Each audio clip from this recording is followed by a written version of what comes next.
Welcome to BeFM Drama, where we turn great works of English literature into gripping radio. I'm your host, Joshua Cornwell, and this week we're doing something a little different. Since our season began here in April, we've focused solely on the Sherlock Holmes stories of Sir Arthur Conan Doyle, presenting a single story each week. This week, however, we'll be presenting two classic ghost stories of the Victorian era written by the famed master Charles Dickens, best known for his iconic novels of social strife in a rapidly industrializing Britain. These ghost stories may lack the gore and shock scares of modern horror, but they make up for it by cultivating an unsettling sense of gnawing anxiety, mystery, and fear. The first story we're presenting this week is The Signalman, the tale of a railway signal operator working at a lonely posting who has been plagued by a strange and terrifying visitation. Join me as I take the role of the narrator in part 1 of 3 in our adaptation of The Signalman by Charles Dickens. Hello! Below there! When he heard my voice thus calling to him, he was standing at the door of his box with a flag in his hand, furled round its short pole. One would have thought, considering the nature of the ground, that he could not have doubted from where the voice came. But instead of looking up to where I stood on the top of the steep cutting nearly over his head, he turned himself about and looked down the line. There was something remarkable in his manner of doing so, though I could not have said for my life what. But I know it was remarkable enough to attract my attention, even though his figure was foreshortened and shadowed down in the deep cutting, and mine was high above him, so steeped in the glow of an angry sunset that I had shaded my eyes with my hand before I saw him at all. Hello! Below! From looking down the line, he turned himself around again, and, raising his eyes, saw my figure high above him. Is there any path by which I could come down and speak to you? He looked up at me without replying, and I looked down at him without pressing him too soon with a repetition of my idle question. Just then there came a vague vibration in the earth and air, quickly changing into a violent pulsation and an oncoming rush that caused me to jerk back, as if it had the force to pull me down. When the steam that rose to my height from this rapid train had passed me and was skimming away over the landscape, I looked down again and saw the signalman refurling the flag he had shown while the train went by. I called down to him again. Is there any way down? After a pause, during which he seemed to regard me with fixed attention, he motioned with his rolled-up flag towards a point on my level, some 200 or 300 yards distant. All right! The cutting was extremely deep and unusually steep. It was cut through a clammy stone that became oozier and wetter as I went down. For these reasons, I found the way long enough to give me time to recall the strange air of reluctance or compulsion with which the man had pointed out the path. When I came down low enough to see him again, I saw that he was standing between the rails on the way by which the train had lately passed, in an attitude as if he were waiting for me to appear. He had his left hand at his chin, and that left elbow rested on his right hand, crossed over his chest. His attitude was one of such expectation and watchfulness that I stopped a moment, wondering at it. I resumed my way down, and stepped out upon the level ground of the railroad and drew nearer to him, seeing that he was a dark, sallow man, with a dark beard and rather heavy eyebrows. His post was as lonely and dismal as any place I ever saw. On either side, a dripping wet wall of jagged stone, excluding all view but a strip of sky.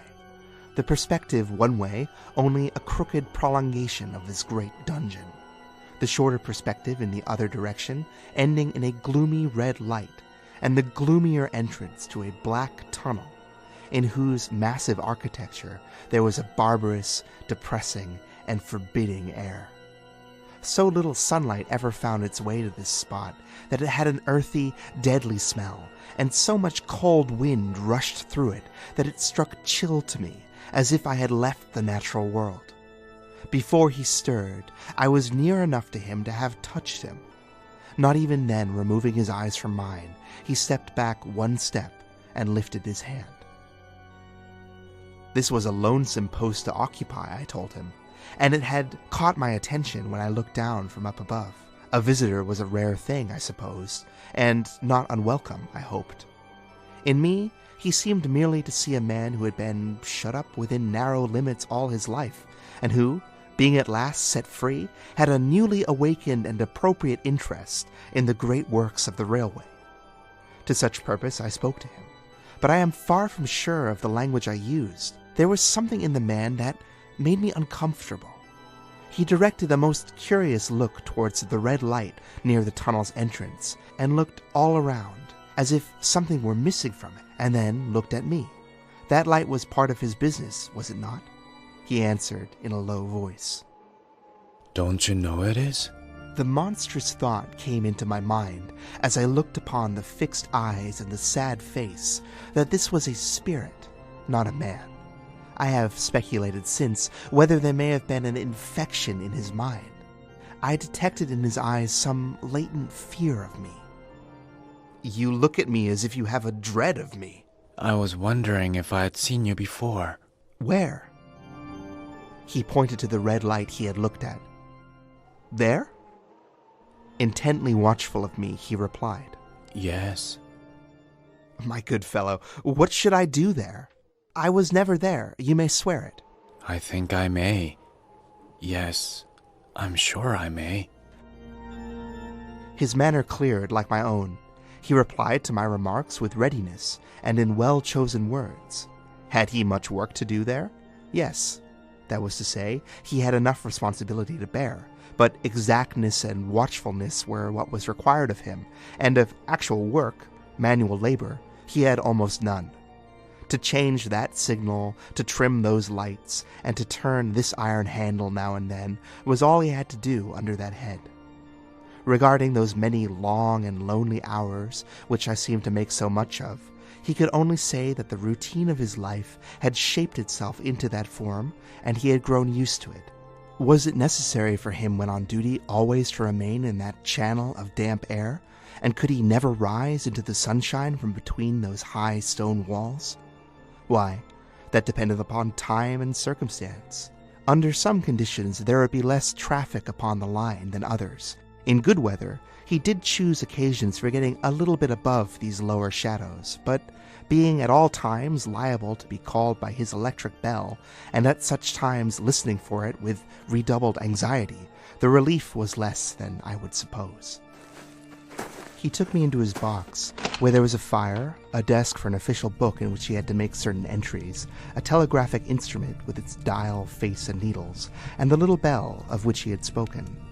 The man seemed better educated than needed for his position, but he had run wild in his youth, he told me, misused his opportunities, gone down and never risen again. He had no complaints to offer about that. He had made his bed, and he lay upon it. It was far too late for him to make another. All that I have condensed here he said in the quiet way, with his grave, dark eyes divided between me and the fire. He seemed one of the safest men to be employed in his position, except for the fact that while he was speaking to me, he twice broke off, went pale, and turned his face towards the little bell when it did not ring, and opened the door of the hut, which was kept shut to exclude the unhealthy damp, and looked out towards the red light at the mouth of the tunnel. On both of those occasions, he came back to the fire with the inexplicable nervous attitude that I had noticed, without being able to define, when I had first seen him over the edge of the cutting. Finally, I rose to leave, and spoke gently to him. You almost make me think that I have met with a contented man. I am afraid I must confess that I said this to lead him on. He answered in the same low, questioning voice in which he had first spoken.